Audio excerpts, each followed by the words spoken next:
آج کل حضرت دیکھا جا رہا ہے کہ عالموں کی اور علم دین کی لوگ جگہ جگہ توہین کرتے نظر آ رہے ہیں. جیسا کہ لوگ کہہ دیتے ہیں کہ میں علم دین حاصل کیوں کروں, مجھے علم دین سیکھنے کی کیا ضرورت, یا کہہ دیتے ہیں مجھے علم دین سیکھنا ضروری نہیں ہے, مجھے کیا مطلب ہے علم دین سیکھنے سے. کچھ لوگ اس طرح کا جملہ بول دیتے ہیں. تو اس کی اصلاح کے لیے اور اس میں شریعت کا کیا حکم ہے ایسا جملہ بولنے کے لیے کہ لوگ کہتے ہیں کہ میں علم دین حاصل کیوں کروں, مجھ پہ کوئی ضروری ہے, اس طرح سے لوگ بول دیتے ہیں. تو اس میں شریعت کا کیا حکم ہے اور ایسا کہنا کیسا ہے؟ نحمدہ ونصلی علی رسولہ الکریم. اما بعد فاعوذ باللہ من الشیطان الرجیم. بسم اللہ الرحمن الرحیم. صدق اللہ العظیم. حضرت آپ کا سوال ماشاءاللہ بہت ہی اچھا, بہت عمدہ سوال ہے آپ کا. جی. اکثریت یہ دیکھا جاتا ہے کہ علم دین کے بارے میں لوگ ایسا بول دیتے ہیں. جی جی. ایسا ایسا کہہ دیتے ہیں کہ مجھے علم دین سیکھنے کی کیا ضرورت ہے, جی مجھے کیا ضرورت پڑی علم دین سیکھنے کی. جی ایسا بولتے ہیں لوگ. جی. علم دین کو گھٹیا جانتے ہوئے جی ایسا کہنا کفر ہے. اللہ اکبر. جی. اللہ. علم دین کو مطلب گھٹیا سمجھے, یا یہ جملہ کہے کہ مطلب میں علم دین کیوں سیکھوں, جی یا علم دین حاصل کیوں کروں. جی. حضرت ملا علی قاری رحمۃ اللہ تعالی علیہ فرماتے ہیں کسی نے ایسا کہا جی کہ میں علم دین کیوں سیکھوں, جی جی تو آپ فرماتے ہیں کون؟ حضرت ملا علی قاری رحمۃ اللہ تعالی علیہ فرماتے ہیں کہ ایسے کلمات کہنا کفریہ کلمات ہیں یہ. اللہ اکبر. جی.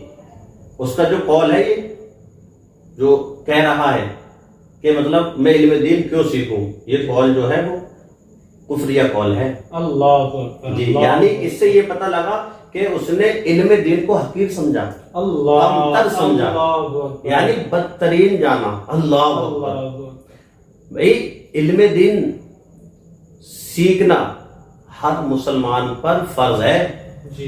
ہمارے آقا نبی کریم صلی اللہ تعالی علیہ وسلم ارشاد فرماتے ہیں, کیا فرماتے ہیں؟ طلب العلم فریضۃ علی کل مسلم. جی جی. ہمارے آقا فرماتے ہیں کہ علم دین سیکھنا ہر مسلمان مرد عورت پر فرض ہے. اللہ سبحان. ہمارے آقا نبی کریم صلی اللہ تعالی علیہ وسلم کا یہ قول ہے کہ ہر مسلمان پر علم دین سیکھنا فرض ہے. تو جس نے یہ کہا کہ میں علم دین کیوں سیکھوں, جی تو یہ اپنے قول میں وہ جھوٹا ہے. اللہ. جی. ایسا کہنا کفر ہے. اللہ. تو ان چیزوں سے ہمیں بچنا چاہیے. جی. اعلیٰ حضرت امام احمد رضا خان فاضل بریلوی رحمۃ اللہ تعالی علیہ, جی جی, بریلی کے تاجدار نے فرمایا, سبحان اللہ, جو فرمایا اس کا میں آسان لفظوں میں خلاصہ پیش کرنے کی کوشش کرتا ہوں. جی. غالب فرماتے ہیں اس میں اولین اہم ترین فریضہ یہ ہے کہ یعنی بنیادی عقائد کا علم حاصل کریں, جس سے انسان سنی صحیح عقیدہ بنتا ہے. بے شک. سبحان اللہ. اور اس کے انکار اور مخالفت سے انسان گمراہ بدترین ہو جاتا ہے. اللہ اکبر. اللہ اکبر. اور ہمیں اب اس حدیث کو یاد کرنا چاہیے, بے شک, کس کو؟ جو آقا نے فرمایا کہ مسلمان پر علم, ہر مسلمان پر علم دین سیکھنا فرض ہے. اب وہ چاہے مرد ہو یا عورت ہو یا بچہ ہو, تو ان سب کے لیے علم دین سیکھنا فرض ہے. جی. بے شک. بھائی اگر علم دین اتنا ضروری نہ ہوتا تو ہمارے آقا نبی کریم صلی اللہ تعالی علیہ وسلم کیوں فرماتے علم دین سیکھنا فرض ہے جی. ہر مسلمان مرد عورت پر. جی جی. اور اگر علم دین سیکھنا فرض نہ ہوتا تو سرکار غوث پاک رضی اللہ تعالی عنہ اپنی بادشاہ کو چھوڑ کر کیوں بغداد شریف جاتے؟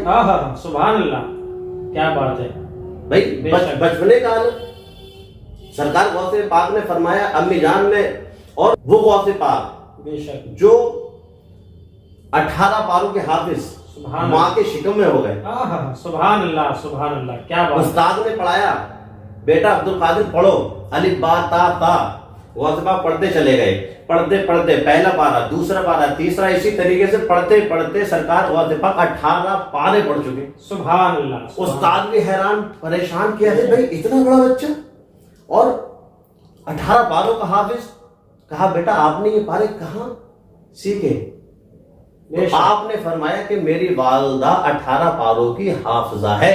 سبحان اللہ۔ جی، تو جب میری والدہ قرآن کریم کی تلاوت کرتی تھی تو میں نے ماں کے شکم میں یعنی ماں کے پیٹ میں یہ 18 پارے ماں سے سن سن کر یاد کر لیے۔ سبحان اللہ، سبحان اللہ، کیا بات ہے، سبحان اللہ۔ 18 پاروں کے حافظ، اس کے باوجود بھی سرکار فرما رہے ہیں اے میری والدہ میں چاہتا ہوں کہ میں علم دین اور حاصل کروں، میں بغداد جانا چاہتا ہوں۔ جی جی۔ تو پھر ماں نے اجازت دی، 40 اشرفیہ چھپا دی۔ واقعہ تو بہت بڑا ہے جی جی، لیکن میں یہ واقعے کو میں نے اس لیے بتایا کہ علم دین سیکھنا کتنا ضروری ہے، بے شک، سبحان اللہ، کتنا اہم ہے۔ جی بے شک، اور دیکھو علم دین سیکھنا ہر شخص پر فرض ہے، بے شک، سبحان اللہ، اور ضروری یہ بھی ہے کہ دنیا بھی علم بھی سیکھیں، جی جی بے شک، کیونکہ اپنے بچوں کو بھی سکھائیں، جی، کیونکہ آج کے حالات دیکھ رہے کس طریقے سے حالات ہوتے جا رہے ہیں۔ جی بے شک، تو اگر ہم دنیا بھی علم نہیں سیکھیں گے تب بھی ہم بیکار ہیں۔ بے شک، اور یہ تو فرض ہے علم دین سیکھنا جو ہمارے آقا نبی کریم صلی اللہ علیہ وسلم نے فرمایا۔ جی بے شک، ہاں، تو سرکار غوث پاک کے پاس 40 اشرفیاں، آپ جھوٹ نہ بولے۔ تو بلے ڈاکو نے کہا کہ بھائی آپ چاہتے تو چھپا سکتے تھے، آپ نہیں بتاتے، جی جی، اور ہم نے کسی کو پوچھنا بھی ضروری نہیں تھا، آپ کہہ سکتے تھے میرے پاس کچھ نہیں، جی، تو لیکن نہیں، آپ نے کہا میں جھوٹ کو بولوں، تو آپ نے کہا کہ اتنی اچھی تعلیم جی کہ جھوٹ نہیں بولے۔ جی، تو سرکار کہا کہ مطلب کس سے آپ نے سیکھا؟ تو کہا کہ میری والدہ نے کہا ہے، میری ماں نے کہا ہے کہ بیٹا عبد القادر کوئی بھی پریشانی دقت آ جائے لیکن کبھی جھوٹ مت بولنا۔ سبحان اللہ، کہا میری والدہ نے کہا ہے بے شک، کہ کبھی جھوٹ نہ بولنا عبد القادر۔ سبحان اللہ، ارے اتنا کہنا ہوا سرکار غوث پاک کا، اور وہ ڈاکو سارے کے سارے قدموں میں گر گئے۔ سبحان اللہ، سبحان اللہ، کہا بے شک، اتنا چھوٹا بچہ، اور ماں نے اگر کہہ دیا کہ بیٹا جھوٹ نہ بولنا، جھوٹ نہ بولنا، جی جی، تو اس بچے نے جھوٹ نہیں بولا۔ اور ایک ہم ہیں جو کتنی ماؤں کے گودے اجاڑ دیتے ہیں، سارے کے سارے سرکار غوث پاک کے ہاتھ میں ہاتھ دیا اور توبہ کری، سارے کے سارے مسلمان ہو گئے۔ سبحان اللہ، بے شک، بے شک۔ کہاں جا رہے تھے غوث پاک؟ علم دین حاصل کرنے کے لیے جا رہے تھے۔ سبحان اللہ، واہ واہ۔ تو یہ ہے علم دین کی فضیلتیں اور اہمیت۔ لیکن اب کوئی ایسا کہنے والا اگر یہ کہے کہ علم دین کیوں سیکھوں، کیا ضرورت ہے مجھے علم دین سیکھنے کی، ایسا قول اگر کوئی کہتا ہے کہ میں علم دین کیوں حاصل کروں، کیوں سیکھوں، تو یہ کفریہ قول ہے۔ ان چیزوں سے ہمیں بچیں اور ہم بھی علم دین حاصل کریں، اپنے بچوں کو بھی علم دین سکھائیں۔ اللہ تعالیٰ ہمیں اس پر عمل کرنے کی توفیق عطا فرمائے۔ وما علینا الا البلاغ۔ السلام علیکم ورحمۃ اللہ۔